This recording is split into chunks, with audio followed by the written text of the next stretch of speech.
السلام علیکم۔ کراچی میں بارش کے بعد آسمان پر عجیب و غریب منظر دیکھ کر لوگ حیران۔ آسمان نارنجی رنگ کا ہو گیا۔ صبح سویرے کوس و قزح کے رنگوں کا دل فریب نظارہ کیا گیا۔ کیا آپ حالات حاضرہ سے آگاہی حاصل کرنا چاہتے ہیں؟ خبر کے پیچھے چھپے اصل حقائق جاننا چاہتے ہیں تو ابھی سبسکرائب کیجئے جلمل پاکستان کو اور ساتھ ہی گھنٹی کے نشان پر کلک کر دیں۔ آپ کو بتاتے چلیں کہ کراچی میں بارش کے بعد غروب آفتاب کے وقت آسمان نارنجی رنگ کا ہو گیا۔ آسمان نے یہ رنگ کیوں بدلا، آئیے جانتے ہیں۔ کبھی سوچا طلوع اور غروب آفتاب کے وقت سورج پیلا یا نارنجی کیوں دکھتا ہے، جبکہ سورج تو نیلا، پیلا، سرخ اور سبز رنگ بھی خارج کرتا ہے۔ اس میں وہ تمام 7 رنگ ہوتے ہیں جو کوس و قزح میں دیکھے جا سکتے ہیں۔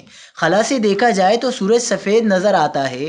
سائنسدانوں کے مطابق آسمان کا رنگ بدلنا سورج اور زمین سے خلا تک پھیلی مختلف توانائیوں اور گیسوں کی وجہ سے ہوتا ہے۔ دوسری جانب کراچی کے علاقے نارتھ ناظم آباد میں صبح سویرے کوس و قزح کے رنگوں کا دل فریب نظارہ کیا گیا۔ نارتھ ناظم آباد میں آسمان پر کوس و قزح کے رنگوں نے موسم کے حسن کو دوبالا کیا، تو ایسے میں شہری بھی اس نظارے سے محظوظ ہوئے بغیر نہ رہ سکے۔